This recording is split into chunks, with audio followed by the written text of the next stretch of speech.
একজন শিক্ষার্থী বুক পেতে দিয়েছে, একজন শিক্ষার্থী বুক পেতে দিয়েছে এবং তাদেরকে মারার জন্য এবং শিক্ষার্থীদেরকে ধাওয়া পাল্টা করছে এবং ও তা ধরে নিয়ে যাচ্ছে। আমাদের সরাসরি দেখাচ্ছি এবং শিক্ষার্থীরা কিন্তু ধরে নিয়ে গেছে, ধরে রেখেছে এবং আপনি দেখছেন তিনি কিন্তু বুক পেতে দেওয়ার পর তা কিন্তু অত ভেতর লাঠিচার্জ করা হচ্ছে এবং আবারও আপনাদেরকে সরাসরি দেখানোর চেষ্টা করছি।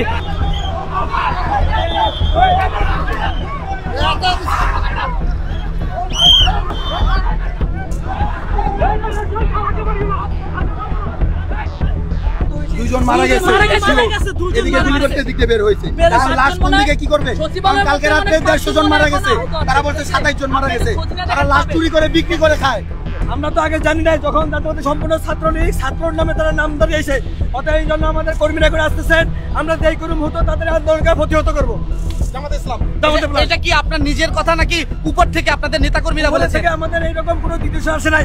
আমরা স্থানীয় পর্যায়ে আমাদের ওয়ার্ডের দায়িত্ব হিসাবে আওয়ামী লীগের কোনো নেতা কর্মী যাতে মাঠে না নামতে পারে এই সিগন্যালের জন্য এখানে এসেছি। আপনাদেরকে জানিয়ে রাখি, মাইলস্টোন গতকাল মাইলস্টোন স্টুডেন্ট কলেজে গতকাল যে ট্র্যাজেডি হয়েছিল বাংলাদেশের ইতিহাসে প্রথম এরকম ঘটনা ঘটে গিয়েছে। তারপর শিক্ষার্থীরা দাবি তুলেছেন তাদের যে এইচএসসি পরীক্ষা রয়েছে, এইচএসসি পরীক্ষা যেন স্থগিত করে। রাতের 3টায় যখন তাদের পরীক্ষা স্থগিত করেছে এবং তারা কিন্তু সায়েন্স ল্যাব মোড়ে আন্দোলন করেছিলেন। তারপর তারা আজকে শিক্ষা উপদেষ্টা এবং শিক্ষা সচিবের পদত্যাগের দাবিতে কিন্তু তারা সচিবালয়ের সামনে বিক্ষোভ মিছিল আন্দোলন করছিলেন। আমরা দেখছি যে শিক্ষার্থীরা এখানে কিন্তু আগুন জ্বালিয়ে তারপর তারা শুরু করেছে। তারা আবার এখানে অবস্থান নিয়েছিল, সেখানে কিন্তু আবার পুলিশ এসে তাদেরকে ধাওয়া দিয়ে কিন্তু আবার ছত্রভঙ্গ করে দিয়েছে, যেমনটি আপনাদেরকে সরাসরি দেখানোর চেষ্টা করছি। আবার আপনারা দেখছেন যে শিক্ষার্থীরা কিন্তু পুলিশের উপরে আবারও ইট পাটকেল নিক্ষেপ করা শুরু করেছে। এই যে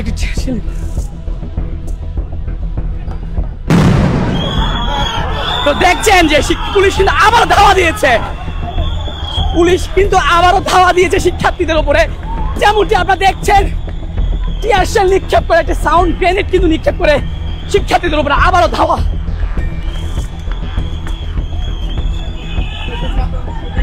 এবং আমরা দেখছি যে পুলিশ কিন্তু আবারও শিক্ষার্থীদের ধাওয়া দিয়ে কিন্তু এবার একদম পল্টন মোড় থেকে তাদেরকে সরিয়ে দিয়েছেন। এবং আমরা দেখতে পাচ্ছি একজন শিক্ষার্থীকে আহত অবস্থায় নিয়ে আসতে, আপনাদেরকে সরাসরি দেখানোর চেষ্টা করছি এবং দেখছি যে একজন শিক্ষার্থীকে আহত অবস্থায় নিয়ে আসতে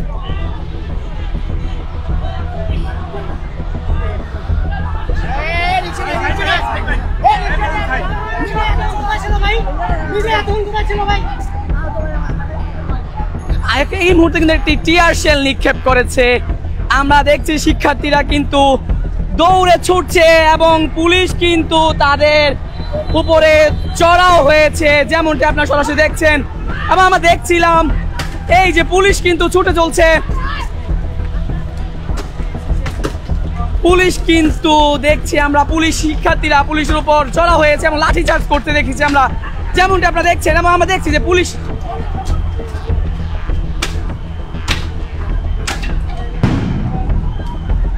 দেখছেন এই মুহূর্তে কিন্তু একটি ককটেল বিস্ফোরিত হয়েছে, তারা কিন্তু ককটেল নিক্ষেপ করেছে এবং পুলিশ কিন্তু ধাওয়া দিয়েছে শিক্ষার্থীদের। এবং আমরা দেখছি যে একজন শিক্ষার্থীর উপর পুলিশ কিন্তু সেখানে কিন্তু পুলিশ তাদেরকে ব্যারিকেড দিয়ে রেখেছে, তারপর তারা ব্যারিকেড ভেঙে তারা কিন্তু সচিবালয়ের মাঝখানে আমরা দেখেছি সচিবালয়ের মাঝে তারা ইট পাটকেল নিক্ষেপ করেছে, এখনো কিন্তু তারা ইট পাটকেল নিক্ষেপ করছে। আবারও কিন্তু শিক্ষার্থী ধাওয়া দিয়েছে পুলিশ, শিক্ষার্থীরা ধাওয়া পাল্টা তার মাঝখানে কিন্তু পুলিশ এবং শিক্ষার্থী আমরা দেখেছি পাশ দিয়ে যখন তারা ব্যারিকেড করে রেখেছিল সেখানে কিন্তু পুলিশ আবারও তাদেরকে ধাওয়া দেয়। ধাওয়া পাল্টা দেওয়ার মধ্যে দিয়ে চলছে শিক্ষা উপদেষ্টা যে পদত্যাগ, সে পদত্যাগের দাবিতে শিক্ষার্থীরা কিন্তু সচিবালয়ের সামনে আন্দোলন সমাবেশ করছিল। সচিবালয়ের সামনে আমরা দেখছি শিক্ষার্থীরা এগুলো এই পুলিশের আবারও পুলিশ তাকে যেন লাঠিচার্জ করছে, সরাসরি আপনাদেরকে দেখানোর চেষ্টা করছি। আমরা দেখছি একজন অসুস্থ শিক্ষার্থী এখানে অবস্থান করছে।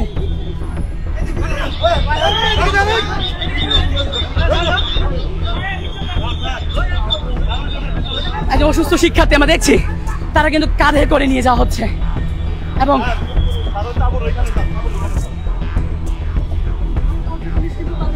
আমরা দেখছি পুলিশ কিন্তু তাদেরকে সহযোগিতা করছে এবং তাকে হাসপাতালে নেওয়ার জন্য কিন্তু পুলিশ তাদেরকে সহযোগিতা করছে।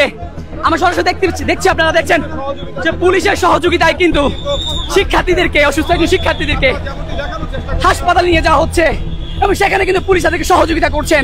পুলিশ কিন্তু বারবার তাদেরকে বোঝাতে চেয়েছেন এখান থেকে চলে যাওয়ার জন্য। আমরা দেখছি যে শিক্ষার্থীরা কিন্তু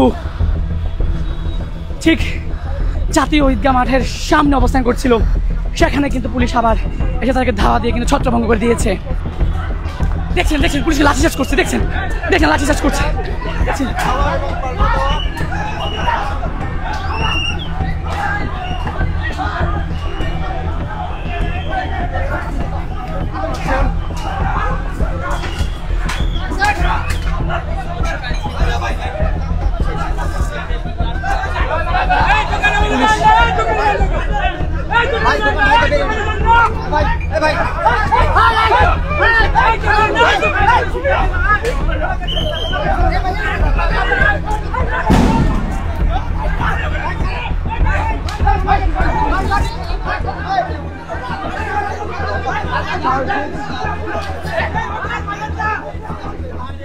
দুজন হচ্ছে আহত হয়েছে আজকে, দুজন একজনে মারাও গেছে, দুজন মারা গেছে। আমাদের অসংখ্যভাবে গুলি করা হইতেছে।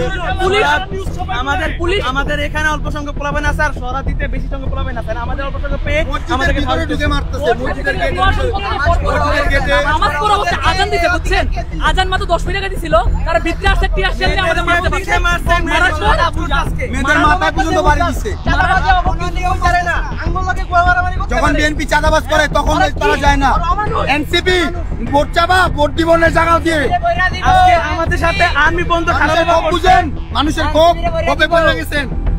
আমরা এক্সাম দিব না। বাংলাদেশের এডুকেশন আমাদের ফার্স্টে থেকে কোনো সুযোগ সুবিধা দেয় না, কোনো মূল্যায়ন নেই। রাত 3টা বাজে আমাদের জানায় যে পরীক্ষা হবে না।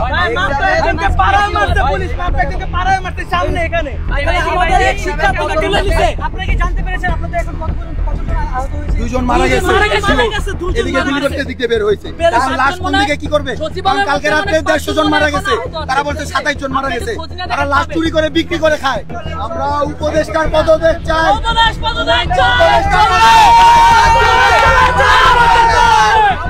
শুনছিলেন তারা কিন্তু বলছে তাদের একটা দফা দাবি করছেন, তারা কিন্তু বলছে তাদের এক দফা এক দাবি, তারা উপদেষ্টার পদত্যাগ চাচ্ছে।